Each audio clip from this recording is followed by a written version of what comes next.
The Awakening. The survey vessel Starlight Dream drifted silently through the Omega Nebula, its crystalline hull refracting the light of dying stars. Commander Vexlar stood at the observation deck, his three eyes blinking in sequence as they adjusted to the gloom. For 20 cycles, his crew had mapped this forgotten region of space, cataloging dead worlds and ancient ruins. Commander, detecting unusual energy readings, chimed Sensor Officer Tilani, her feathered appendages fluttering with excitement. Object appears to be artificial. Massive scale. Vexlar's antennae twitched. Visual display. Maximum magnification. The holographic viewer shimmered to life, revealing a silhouette that made the entire bridge crew fall silent. Against the backdrop of swirling cosmic dust floated a vessel unlike anything in their databases. Its dark angular hull stretched nearly 2 kilometers in length, studded with weapon emplacements that dwarfed the Starlight Dream's entire mass. "By the first stars," whispered Navigator Cretan. "Look at its armor plating. The composition defies analysis." "Any identifying markers?" Vexlar asked, moving closer to the display. Tilani adjusted her sensors. "Wait, there's something." Symbols along the starboard hull. Translating now. She paused, confusion evident in her movements. "Commander, these match fragmentary records from the ancient databases. This vessel appears to be human." The bridge erupted in murmurs. Humans, a species known only through scattered archaeological findings and whispered legends. They had vanished centuries ago, leaving behind only ruins and mysteries. "Prepare boarding party," Vexlar ordered. "Full scientific team, maximum security detail." If this is truly a human vessel, it represents the greatest discovery of our age. 3 hours later, Vexlar led his team across the void to the derelict warship. Their shuttle approached what appeared to be a docking port, ancient mechanisms somehow still recognizing their approach protocols. "Atmospheric analysis?" asked xenobiologist Dr. Saren, as they cycled through the airlock. "Preserved nitrogen-oxygen mix, remarkably pure," reported technician Jorval. "Life support systems inactive but intact." They emerged into a corridor that stretched into darkness. Emergency lighting flickered weakly, casting strange shadows across surfaces that hadn't felt footsteps in centuries. Everything was built to an alien scale. Doorways too tall, control panels positioned oddly, gravity set slightly higher than comfortable. "Fascinating design philosophy," muttered engineer Xerix, examining a bulkhead. "Redundant systems everywhere. These humans built for survival." Moving deeper into the ship, they discovered crew quarters, training areas, and what appeared to be a mess hall. Personal effects remained where they'd been abandoned: photographs, uniforms, handwritten notes, and the indecipherable human script. "No bodies," noted Security Chief Mactor. "No signs of violence. It's as if they simply left." The team progressed toward what their scans indicated was the command center. Ancient blast doors yielded to their portable powered units, revealing a vast bridge dominated by a captain's chair surrounded by control stations. "Look at this," called Tilani, brushing dust from a display. Ship designation visible. Letters in the human alphabet glowed faintly. TSV Retribution. "Connecting portable power to auxiliary systems," announced Xerix. "Perhaps we can access logs or records." The moment power flowed through the ancient circuits, the bridge came alive. Displays flickered on, showing star charts, weapon status, and something that made Vexlar's blood run cold: a countdown timer that had been running for 342 years. "What triggered this?" demanded Mactor, reaching for his weapon.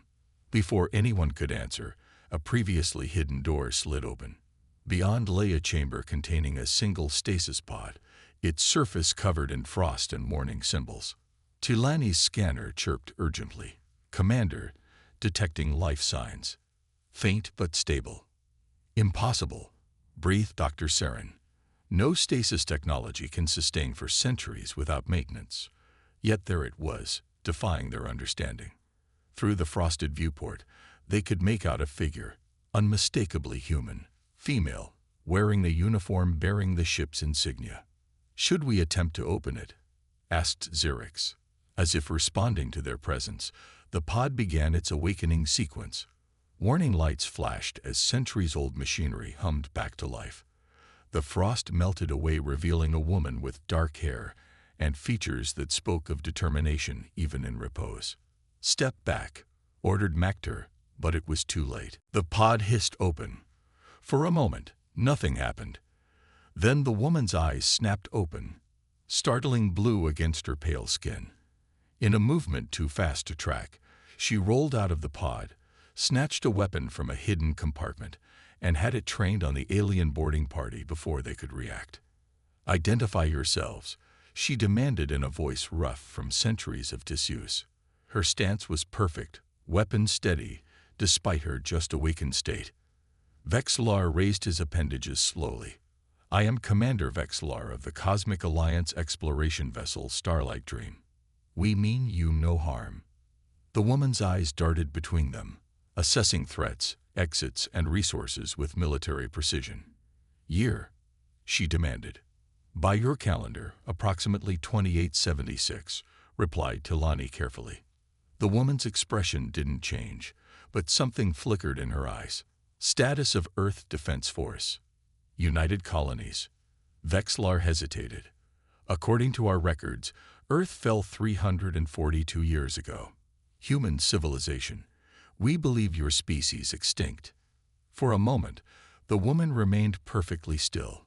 Then she lowered her weapon slightly and spoke words that would change everything. "I am Captain Sarah Chen, United Earth Defense Force, commanding officer of the TSV Retribution, and if I've been awakened, it means they've returned." The bridge lights suddenly shifted to red as alarm klaxons blared through the ancient ship. Sarah moved with purpose to the command chair, slapping her palm against a biometric scanner. "Retribution, status report," she commanded. The ship's AI responded in a voice that carried centuries of waiting. "Welcome back, Captain. All systems nominal. Emergency Protocol Omega activated. Devourer signatures detected at system edge." Sarah turned to the stunned aliens. "You have two choices. Help me prepare this ship for battle, or get off. Because what destroyed my world is coming for yours, and retribution is humanity's last gift to the galaxy, a weapon designed to kill gods." Outside the viewport, stars began to distort as something vast and terrible approached. The real story was just beginning. The reckoning.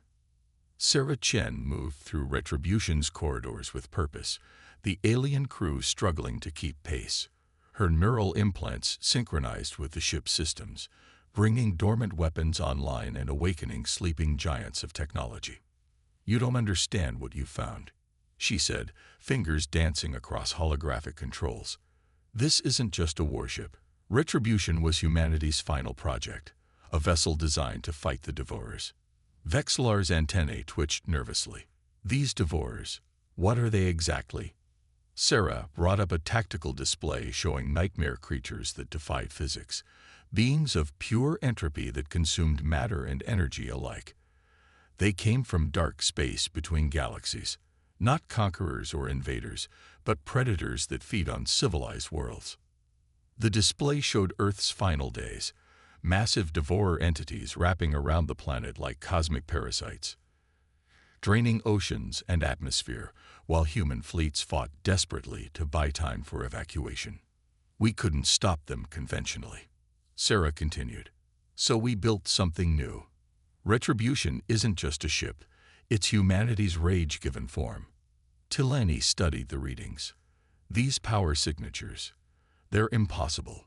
Your reactors operate on principles we've never seen.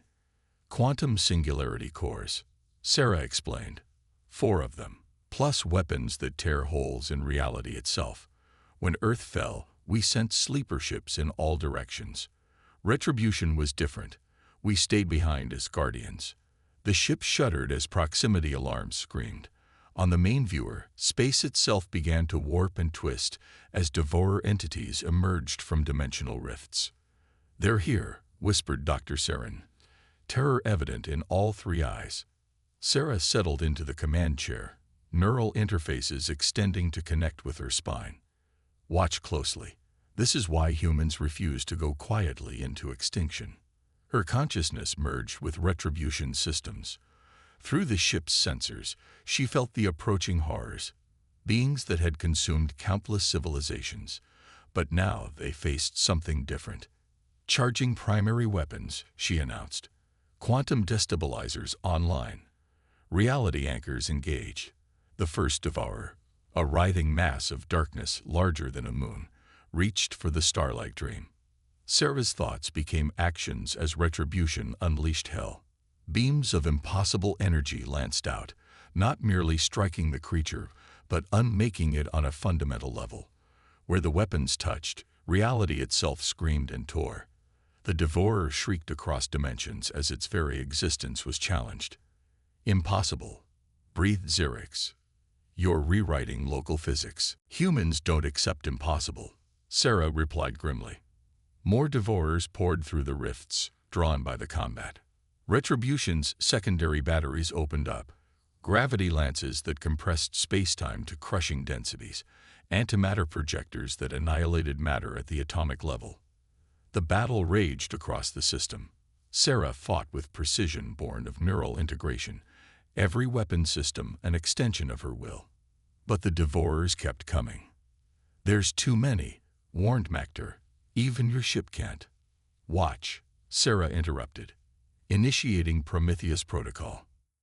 Deep within Retribution's core, the fourth singularity awakened. Power levels spiked beyond measurement as the ship began to transform. Armor plates shifted, revealing crystalline structures that pulsed with otherworldly energy. What's happening? Demanded Vexlar. Retribution's true form, Sarah answered. We realized conventional weapons weren't enough. So we created something that could fight on their level. The ship completed its transformation, becoming something between machine and cosmic entity. Sarah's consciousness expanded, touching the fabric of space-time itself. Now, she whispered, let me show you why they feared us. Reality warped around Retribution as Sarah unleashed humanity's ultimate weapon. Not mere firepower, but the ability to impose human will upon the universe itself. She reached out with thoughts that had transcended flesh, grasping the fundamental forces that bound existence. The devourers faltered as they encountered something unprecedented, a species that had evolved its technology to match their cosmic nature. Sarah rewrote the laws of physics in local space, creating zones where entropy reversed, where their feeding mechanisms failed. One by one, the cosmic predators fell, not destroyed in the conventional sense, but unraveled, their patterns dissolved back into the primordial chaos from which they'd emerged. Hours later, silence returned to the system. The rifts sealed, the last devourer banished. Retribution powered down from its transcendent state, returning to its warship form. Sarah disconnected from the neural interface, exhaustion evident in every movement. The alien crew stared at her, with expressions ranging from awe to terror. This is what humans were, she said quietly. Not gods or monsters, but beings who refused to accept extinction. We poured everything into survival, our science, our will, our very souls. Vexlar found his voice. There are other human sleeper ships. Sarah nodded, scattered across the galaxy. Hidden colonies, secret bases, we knew some would survive. She looked at the star charts. And now that Retribution is awake, it's time to find them. What will you do? Asked Talani. Sarah smiled, the first time since awakening. What humans always do. Rebuild. Adapt. Overcome. The devourers thought they ended us, but they only forced our evolution. She turned to the viewport, where stars shone undimmed by cosmic horrors. Tell your alliance that humanity isn't extinct. We're just getting started. As Retribution prepared to jump to the coordinates of the nearest sleeper ship, Sarah Chen stood on the bridge of the most powerful warship ever created. Behind her, an alien crew witnessed the rebirth of a legend. Humanity hadn't died in the darkness. They'd become something stronger, waiting for the moment to reclaim their place among the stars. And with retribution leading the way, that moment had finally arrived. The ghost ship lived again, carrying hope forged in the crucible of extinction. The galaxy would soon learn that humans didn't just survive. They transcended, and their greatest weapon wasn't technology or firepower, but the indomitable will to endure against impossible odds. As retribution vanished into hyperspace, leaving behind amazed aliens and the remnants of defeated gods, one truth became clear. Humanity's story was far from over. It was just beginning a new chapter.